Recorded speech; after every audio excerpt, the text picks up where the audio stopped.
Hello नमस्कार, म दिपेन्द्र। आज म तपाईँहरूलाई महत्त्वपूर्ण कुरा सेयर गर्न गइरहेको छु। भिडियोलाई सुरुदेखि अन्तिमसम्म हेरिदिनुहोला। आज म तपाईँलाई शेयर मार्केटमा कसरी प्रवेश गर्ने भन्ने कुरालाई सुरुदेखि आवश्यक पर्ने कुराहरूलाई विस्तृत रूपमा जानकारी गराउँदैछु। शेयर मार्केटमा प्रवेश गर्नलाई के तपाईँले कुनै म्यानेजमेन्ट सब्जेक्ट लिएर पढेको हुनुपर्छ? होइन, तपाईँ जुनसुकै फिल्डको होस्, यदि तपाईँलाई आफ्नो लगानी बढाउन चाहनुहुन्छ, यदि तपाईँको भविष्य सुनिश्चित गर्न चाहनुहुन्छ भने म तपाईँलाई स्टेप बाई स्टेप गाइड गर्न चाहन्छु। अब म यो भिडियोलाई अगाडि बढाउन चाहन्छु। सबैभन्दा पहिला तपाईँले ब्याङ्क एकाउन्ट खोल्नुपर्ने हुन्छ। ब्याङ्क एकाउन्ट भनेको तपाईँको पैसा जम्मा गर्ने एकाउन्ट हो। तपाईँलाई 18 वर्ष पुगेको छ भने तपाईँले नागरिकता राष्ट्रिय परिचय पत्र पक्कै बनाउनु भएको छ होला। अब नजिकैको कुनै ब्याङ्कमा गएर सेभिङ एकाउन्ट खोल्नुपर्ने हुन्छ। अब तपाईँको सेभिङ एकाउन्ट खोलिसकेपछि त्यसपछि डिमेट एकाउन्ट खोल्नुपर्ने हुन्छ। डिमेट एकाउन्ट भनेको जसरी पैसा जम्मा गर्नको लागि ब्याङ्क एकाउन्ट अथवा सेभिङ एकाउन्ट चाहिन्छ, त्यसरी नै सेयर जम्मा गर्नको लागि डिमेट एकाउन्ट चाहिन्छ। त्यसमा तपाईँले किनेका सेयरहरू देखाउने गर्दछ। डिमेट खाता खोल्दा बैङ्क अथवा कुनै अरू डिपोजिटरी पार्टिसिपेन्टमा गएर खोल्न सक्नुहुन्छ। र यसको लागि आवश्यक पर्ने डकुमेन्ट नागरिकता फोटो आवश्यक पर्दछन् र नागरिकता र फोटो लगेर ब्याङ्कमा भिजिट गर्नुहोला र ब्याङ्कबाट डिमेट, मेरो सेयर र सिएसवा रजिस्ट्रेसनको फर्म माग्नुहोला। अब सबै कुराहरू फिलअप गरिसकेपछि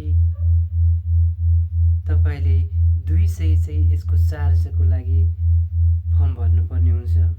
त्यसरी सबै प्रक्रिया पुर्याएपछि अब 1-2 दिनमा तपाईँको डिमेट एकाउन्ट खुलिसक्छ। डिमेट एकाउन्ट खोल्दा तपाईँले जुन इमेल प्रोभाइड गर्नुभएको थियो, अब त्यो इमेलमा चाहिँ तपाईँको युजर नेम र पासवर्ड मेरो सेयरले प्रदान गर्नेछ। अब यसरी तपाईँको युजर नेम र पासवर्ड प्राप्त गरिसकेपछि अब मेरो सेयर एप डाउनलोड गर्नुहोस् अथवा क्रोम ब्राउजरमा गएर मेरो सेयर सर्च गर्नुहोस्। त्यसपछि एउटा पेज खुल्नेछ जहाँ तपाईँले जुन ब्याङ्क अथवा डिपोजिटरी पार्टिसिपेन्टबाट आफ्नो डिमेट खोल्नु भएको हो त्यो चुज गर्नुहोला। मेरो सेयरले प्रोभाइड गरेको पासवर्ड राख्नुहोला। त्योभन्दा अगाडि युजर नेम राख्नुहोला जो डिमेटको अन्तिम 8 अङ्क हुनेछ। यसरी गर्दाखेरि अब तपाईँले पासवर्ड चेन्ज गर्नुपर्ने हुन्छ। मेरो सेयरबाट प्राप्त भएको पासवर्ड राख्नुहोला र त्यसपछि तपाईँहरूले नयाँ पासवर्ड 2 चोटि सबमिट गरिसकेपछि तपाईँको पासपोर्ट चेन्ज हुन्छ। अब यसमा विभिन्न अप्सनहरू देखाउँछ। अब विभिन्न अप्सनहरूलाई हेर्दै तपाईँहरूले माई आसमामा क्लिक गर्नुपर्ने हुन्छ। माई आसमामा क्लिक गरिसकेपछि अब तपाईँहरूले त्यहाँ विभिन्न कम्पनीका सेयरहरू देख्नुहुनेछ। विभिन्न कम्पनीका आइपिओहरू देख्नुहुनेछ। ती आइपिओहरू जुन हामीले भर्ने आइपिओहरू बुझ्नुपर्ने हुन्छ। त्यहाँ विभिन्न कम्पनीका म्युचुअल फन्ड, डिभेन्चरदेखि लिएर अन्य कुराहरू तपाईँहरूले देख्न सक्नुहुन्छ र हामीले अर्डिनरी सेयर भर्नुपर्ने हुन्छ र जुन डिभेन्चर म्युचुअल फन्ड भन्दा फरक प्रकृतिको सेयर हो जहाँ रिस्क धेरै र रिटर्न पनि धेरै हुने गर्दछ। अब हामीले भरिसकेपछि केही दिनपछि यसको अवधि समाप्त हुन्छ। यसरी समाप्त भइसकेपछि त्यसको केही दिनहरू, फर इक्जाम्पल 1 हप्ता होस् अथवा 1-1.5 हप्तामा तपाईँको रिजल्ट आउने गर्छ।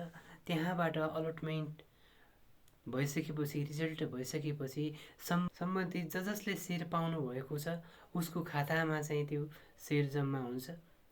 अब तपाईँहरूलाई सेयर परेको छ भने ब्रोकर एकाउन्ट चाहिन्छ। ब्रोकर एकाउन्ट किन चाहिन्छ भन्दाखेरिमा तपाईँहरूको सेयर बेच्नलाई ब्रोकर एकाउन्ट चाहिन्छ। ब्रोकर थ्रु तपाईँहरूले किनबेच गर्न सक्नुहुन्छ। अर्को भिडियोमा ब्रोकर एकाउन्ट के हो, यसले कसरी काम गर्छ र विस्तृत भिडियो लिएर उपस्थित हुनेछु। यो भिडियो तपाईँहरूलाई कस्तो लाग्यो? यो च्यानललाई लाइक, सेयर अनि सब्सक्राइब गर्नुहोला। धन्यवाद। नमस्कार।